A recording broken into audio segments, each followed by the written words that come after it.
Welcome back, everyone. I don't do a lot of computer videos these days because, all I really like doing is repairing them and restoring them. So, hey, let's see if the LC3 runs. I've been having trouble with this machine, and let me talk about that for a minute. In one of my later videos, I had recapped the I recapped the power supply in this thing. It was a replacement power supply that I had, because it wouldn't turn on randomly. It wouldn't post. I'd get power, but no post. And it happened mysteriously right after I had recapped the original power supply. And I didn't really have that issue before. So I grabbed another power supply from my bin and I recapped it and put it in. And they looked pretty good. Okay, turned on fine, great, awesome. A little bit later, I went to go turn it on and it wouldn't boot. No post. No post. Right, buddy? So I started digging into it a little more. I'm pretty sure it's a cap-related issue. That's pretty much what takes these down. The board, I should point out, the motherboard is recapped back in 2016, I think. It was my very first motherboard recap, by the way, and I didn't do a great job. I was still learning how to surface mount solder. I'm better at it now, obviously. But bottom line, it was reliable as nails until now. So I got to thinking, and then I had an aha moment. I noticed if I unplug the floppy drive, it would boot. Okay. So let's pull the floppy drive apart. I tore it apart off camera, just when I had some downtime. And I just recapped the floppy drive. What the hell? Put it back in, it boots. But it seems to be intermittent.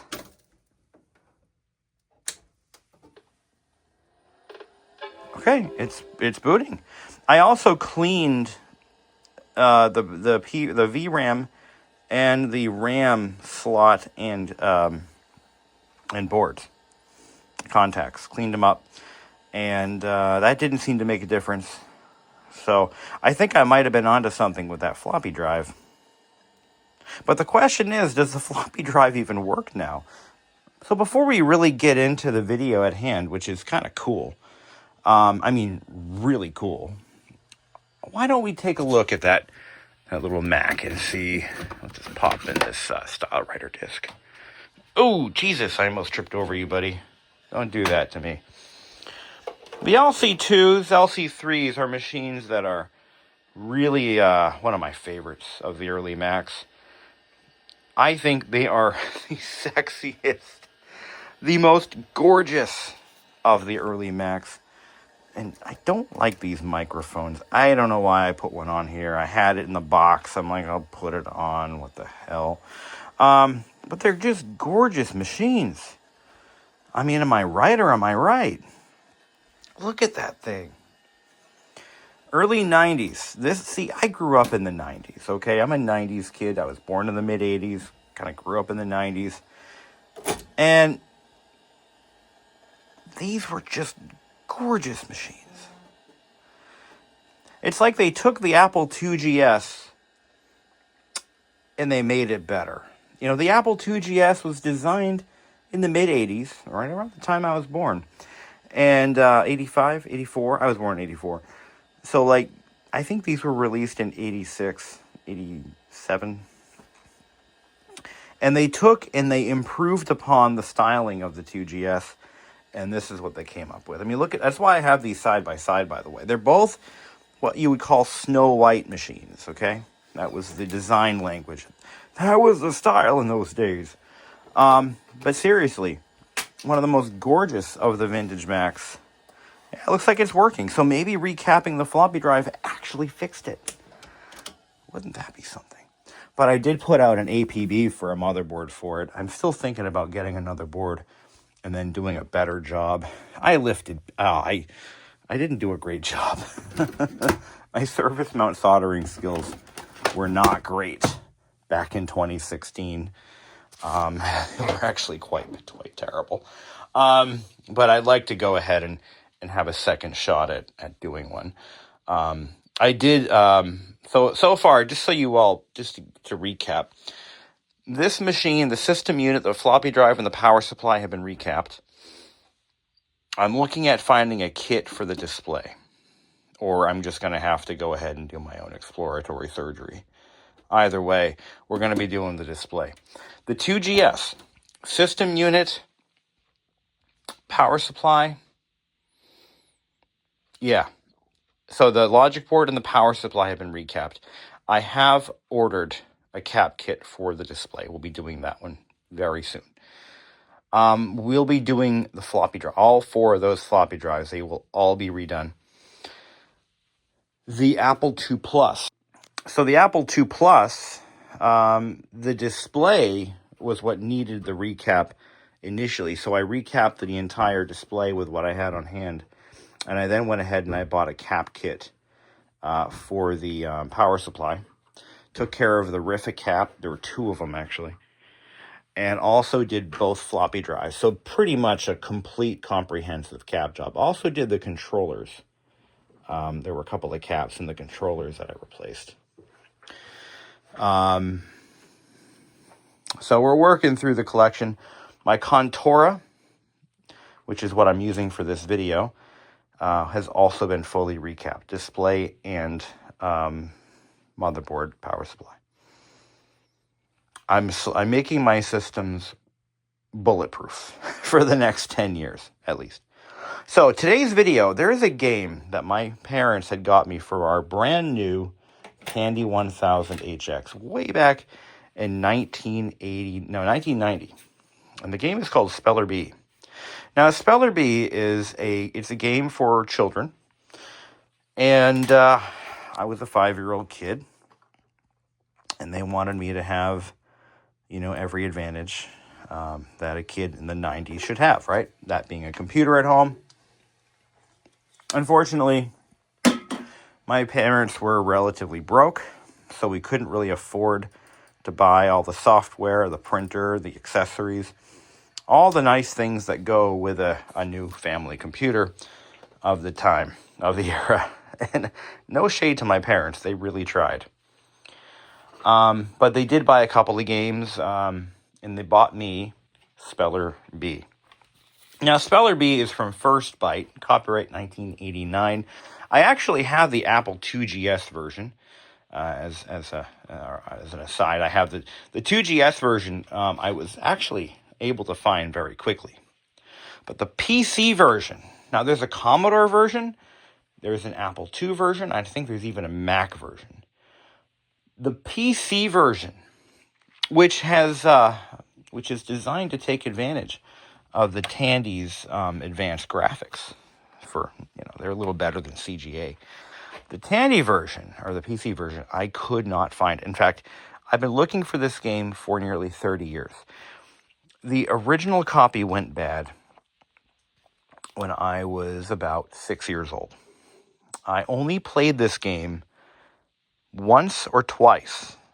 No joke. I got the game. I think I got it for my birthday. I don't remember. Maybe it was my 6th birthday. So I got the game, and I may have played it successfully twice that I remember. Now, I always had to ask permission to use. I remember like it was yesterday. I was so excited. I come home from kindergarten. I'm like, I want to play Speller Bee. And my mom's like, okay, you know how to turn the computer on. Turn the computer on, put it in. And the game was bad. The disc had already. This was the very first game, the very first piece of software I ever owned. And not only that, it was the very first piece of software that we ever had that went bad. And it was like within months of getting this game. And let's just give this a shot. All right, let's see what we can do here. So, this game, Amelia's in bed. I don't want to wake her up. This game has not been on this computer since 1990.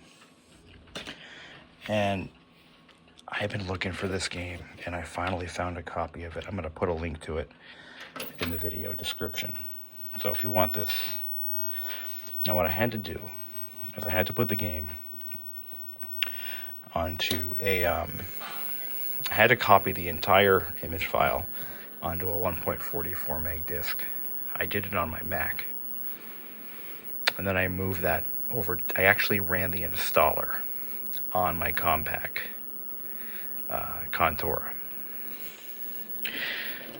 Once I had the installer, I did all the options for the Tandy. I then took and copied the entire directory. It all fit on one 720K diskette.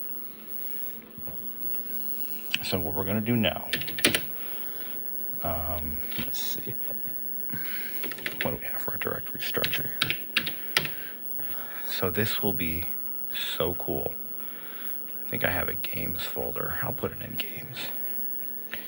Now, this Tandy has the 3-in-1 card.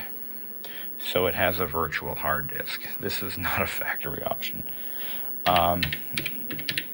This makes life so much easier.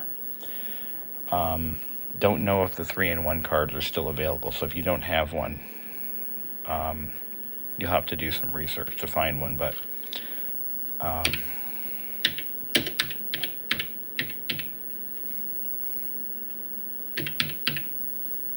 think the original directory was like, let's see, I'll just call it spill.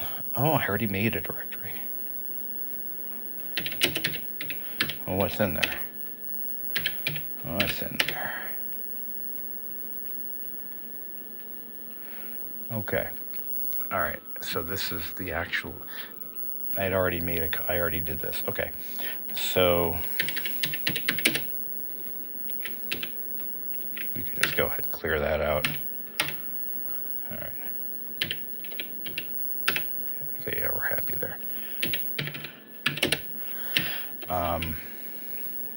This is really, I got goosebumps, guys. This is the coolest game.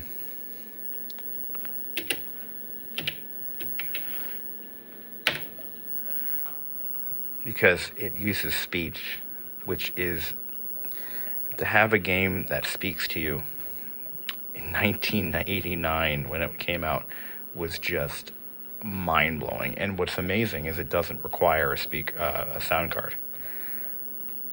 I mean, this is just next level. But again, this was my very first piece of software. The first ever game I ever had. And I haven't really played this game in 34 years. So, let's see what we got. Ooh, it's launching, it's launching. Did I do it right? Yes. Will it talk?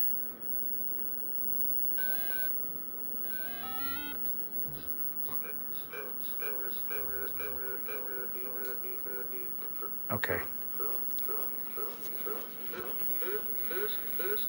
All right. I think I used the speech module that was too high for it, so we'll have to run the installer again.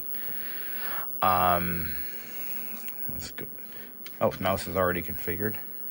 So we never had a mouse then either. I have a mouse now. Here we go.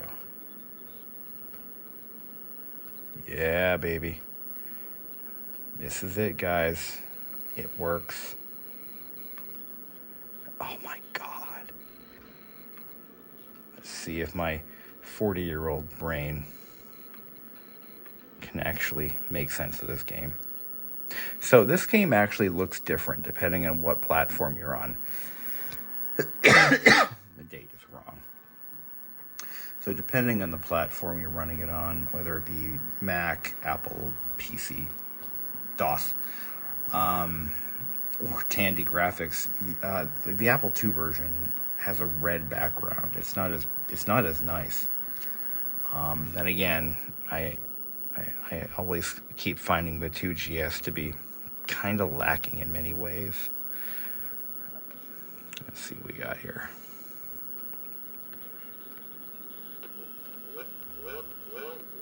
Let's try to fix that.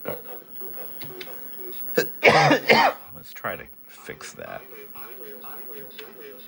Okay. I'm going to try to see if we can't fix that.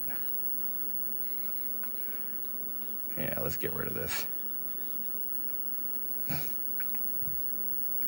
Just like I remember it, though. So I got the wrong speech module selected, that's all. Let's see if we can fix that.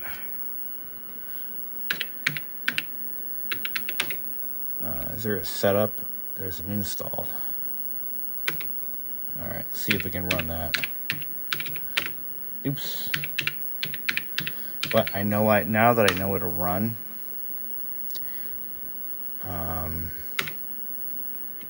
Let's see.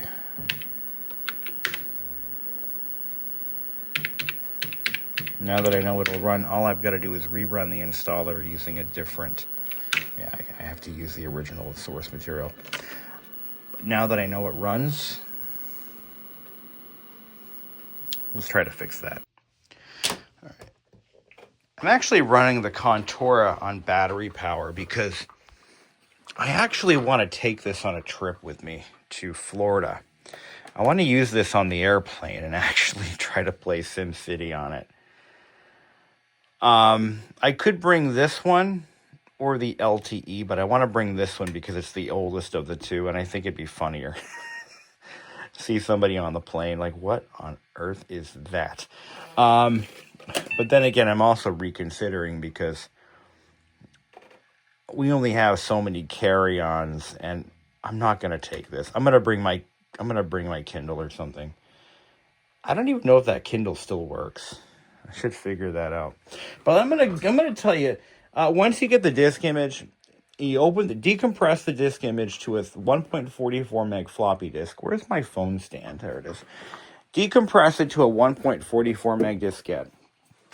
Step 1. Step 2, run the installer.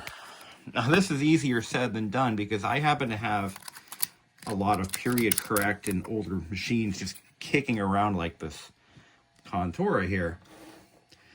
But bottom line, you've got to run the installer. Let's do this. So here's my source, and I'm going to have to get out of Windows here. So there's 3 different speech options. I picked the middle one, which would probably work fine on maybe a 286, but we're running it on an 8088. So, a little old.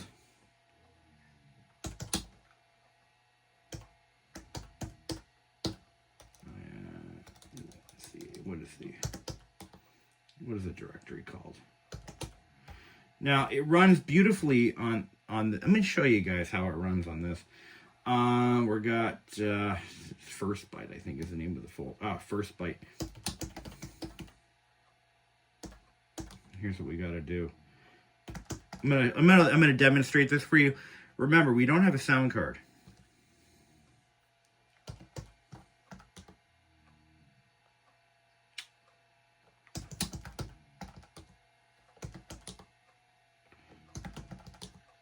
Now listen.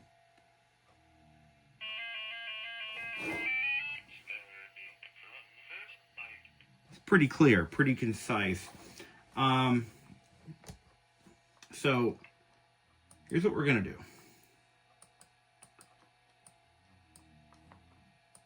Let's get rid of this. Yeah, just do an erase on this entire directory. And then what we're going to do is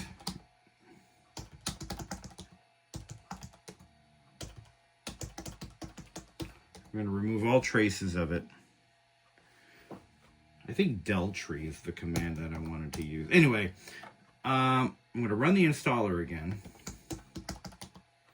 But this time we're going to pick some different, we're going to pick a lower quality speech option. So this is what the installer looks like. You can't see it because of this passive matrix display. You know, I don't ever want to hear a Gen Xer or a Gen Z kid bitch about the image quality on their Chromebook's screen because you don't know, kid. You don't know. just messing with you. I wish it had a better screen. Yeah. Yeah. Okay, kid. All right. So source drive is A. Use drive A. Destination drive C. Use drive C. Install on hard disk. Yep. Continue. Yep. Now we're gonna pick Tandy 16 color, which will work. Obviously, it works on this. This is a VGA, but it will display Tandy. So we're gonna do speak without a speech accessory, and we're going to select low level speech, no accessory. I think that was the mistake I made. So the 8088 just can't do that. It cannot keep up with it. The funny thing is the installer will not fit on a 720K disc.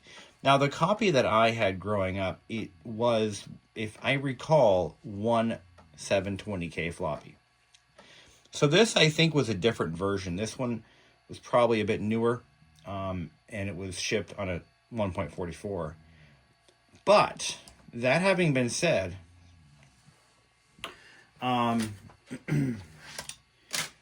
the fully installed and unpacked directory will fit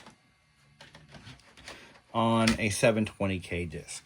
So we're going to go to drive A, and we're just going to erase it. Do I have caps lock on? So I have my. I'm gonna save this disk. I'm gonna mark it with a B. Put it in the oven for baby and me. All right. So, okay. Let's go back to drive C. Copy C to A. And that's how we're going to get our game back. This time with lower speech. I tried running the installer on the Tandy, but because I couldn't cram it on one disk, it just won't run. It would not run no matter what I do. Tried several tricks. I tried copying it to the hard drive first. That didn't work. It just wasn't happening. So this is a cheat code that I came up with to make it work. We just run it. But yeah, I could have been a much better speller had that disc not failed some 34 years ago. It's just mind-blowing that I have. This is one of the only games that I have never been able to find. I've been looking for boxed copies. I've been looking for images. And then somebody finally, back in 2023, turns out, had posted this game. And one of my viewers found it for me. By the way, I don't remember who you were, but thank you. You know who you are. I've been looking for this game almost my entire life. And I finally got it. Just because of the novelty of it, it talks. I mean, how cool is that, right? All right, let's go back upstairs. All right, guys, here we go. So we're going to go to drive A. Actually, let's go to drive C. Erase drive C. Not the entire drive, but I could just overwrite it, but it seems more final. There we go. Okay. I tell you, the internet community that's built up around these early machines, the more popular ones, the Commodores, Tandys, Apples, Macs, it's just incredible. The community that has made all of this possible. The Rob Krenneke 3-in-1 card is one of the most amazing things. It was a game changer for me because it just opened the doors to so many options. So many things that I can now do with this old Tandy that I've owned since I was a child.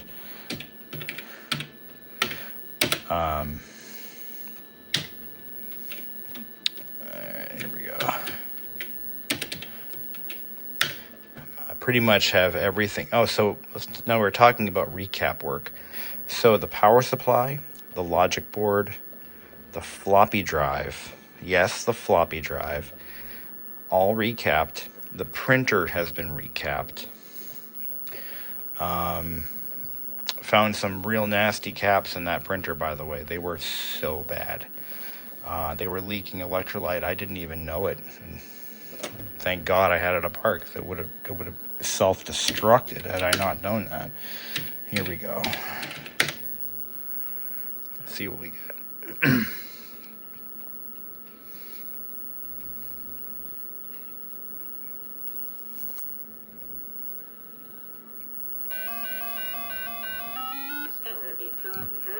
There we go. Actually has a female voice now. Notice that? At first it was like Stephen Hawking. Now it's Stephen Hawking's wife. All right, here we go. Speech on. Let's see what she can do. All right.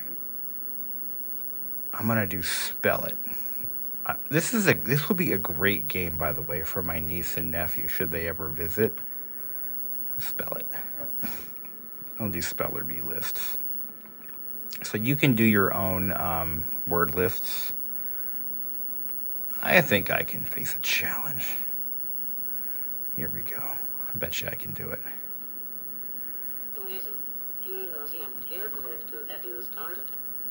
Oh, God. And it's your turn to spell the word. Press return and you are finished. All right, here we go. Attorney. A T T O R N E I. Attorney. Spell attorney.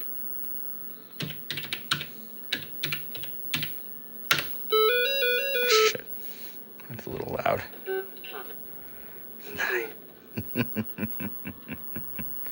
But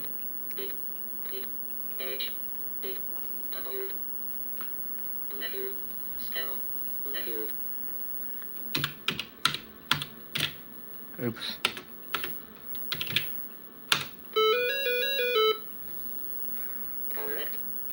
Yay. All right, guys. That's all right. What happens if I get a word wrong? Sincerely. Spell sincerely. Let's try that word again. Some of the letters you typed were not correct. Spell sincerely. All right, that was fun. It'll actually do text to speech, obviously. Let me pull up an example of that. So I just picked some random words at total random, by the way.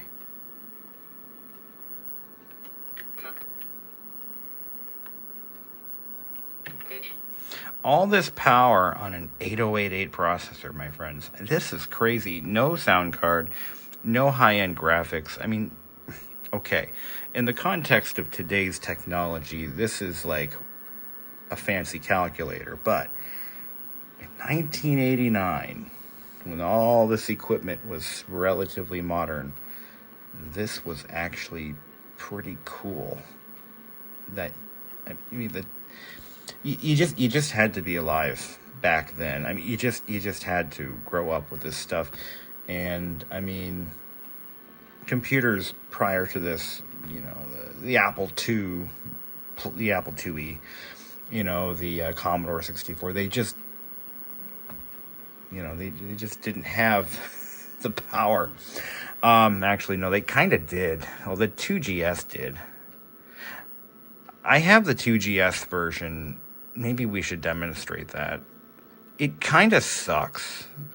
You know what? I'm going to take a few moments of my time, and yours, and we're going to take a look at the Apple II version. Would you like that? Because I want to show you the comparison performance-wise, and maybe for myself as well as your benefit. So let's go ahead and do that. But now I have Speller Bee on my childhood computer, and I couldn't be happier. This is just crazy. It really is. All right. Hey, Tommy. All right, so let's do this. Let's go ahead and fire up the 2GS with Speller Bee. Is it already in the drive? I think it might be. It's on 2 discs, actually. So yeah, let's go ahead and fire it up. 2 800K discs. Now the 2GS, it'll always have a special place in my heart because in elementary school, this is what we were using in the mid-90s, which isn't great. Early to mid, yeah. By 1995, I think these are all taken out of our schools. But when I was in elementary school between 1990 and 94, this is what we had, guys. This is it. And back then, Windows 3.1 was king, and Apple was losing market share, and it was a funny time to be around. You had to be there, man.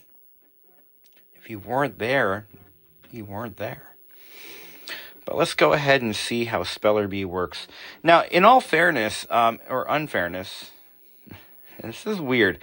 It opens up this 2GS program launcher, and then I have to launch. Look at this graphical interface on a 2GS. Yes, it was a thing. So let's just take a moment and appreciate the 2GS for what the Apple team wanted it to be. The Apple team of the Apple Computer Corporation, they wanted the 2GS to be kind of a competitor to the Mac, but Apple had other plans. Apple was like, yeah, we'll give you a color display, but you're not going to get the high resolution display that the Mac has. Yeah, we'll give you a 3.5-inch floppy, but you're not getting a hard drive. They kind of kneecapped the Apple 2GS as much as they could. Oh, you can have a high-end graphics, audio chip. Yeah, but we're not going to give you, whatever. So the Apple 2GS was actually quite a machine. It was still an Apple II, so the processing power wasn't really there. It was kneecapped so that it wouldn't cut into Mac 2 sales and other Mac sales. But for whatever reason, Apple thought that a black and white 9-inch display was all anybody needed on a Mac. So the earlier Macs, the all-in-one compact Macs, were all 9-inch black and white displays. And then you had your Mac 2, which was the higher end version, which you could get with a color display. But anyway, let's go ahead and let's just open up Speller Bee, and here we go.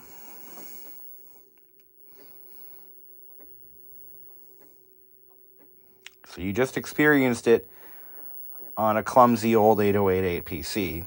Now let's experience it on a Mac. I mean a 2GS.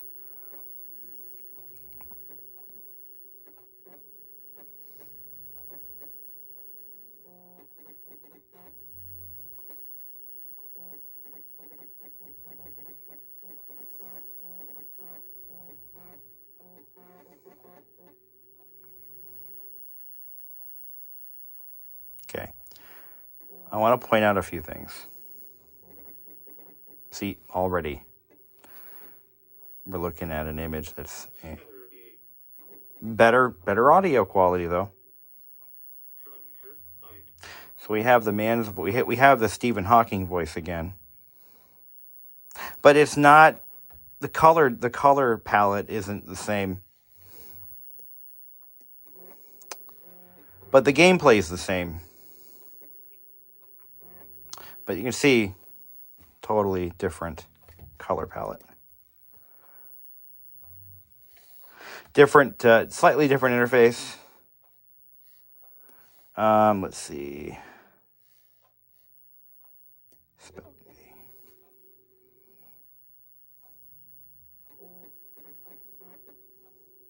Actually, completely.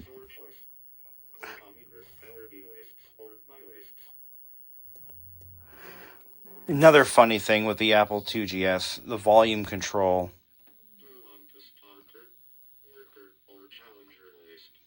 could only be accessed from a menu that you have to launch at startup, I believe. I don't think you can get to the Apple II menu.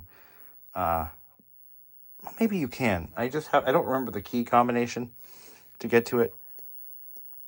Let's just try to play one of these games.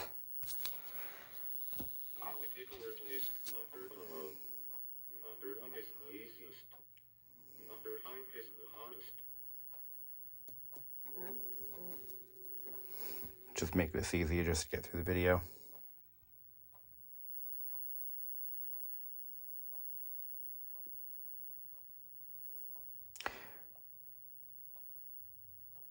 spelling bee gives you a chance to see how well you know how to spell the words in your list. It's like the spelling bee or test tabs. Anyway, you get the idea. So that's it. Okay, are we done? I'm just going to shut her down. But anyway, that's Speller Bee for the Apple II. I personally prefer the PC version, just because it seems to be a little better performing, and it's just a better interface, in my humble opinion. But the Apple II GS, this was a machine that was a victim of, I believe it was John Scully at the time. But Apple wanted the Mac to succeed. They wanted to forget about the Apple II, even though it was a huge top seller at the time for educational customers and consumers. But they kneecapped it at every turn. You know, only external floppy drives, never offered it with an internal unless you went with the 2C or the 2C Plus. I mean, or the 3. But I want to point out one kind of unfair comparison. The Tandy has the onboard storage card that the 2GS does not. I never bought one of those storage cards for the 2GS. I have one on the 2 Plus. I just haven't quite figured out how to use it. So it has a little thumb drive inside that will store software images, but I've not been able to figure out how to get it to actually do anything of any value. And it wasn't cheap either. So I'm going to have to put some time into that. But the 2GS is just, it's a dinosaur, but with amazing sound. But that's Speller Bee. And again, that game, I have been looking for that game for literally my entire life. Since I was 5. We lost the original disc. We didn't lose it. It went bad. But I was never able to find a replacement. So, hey guys.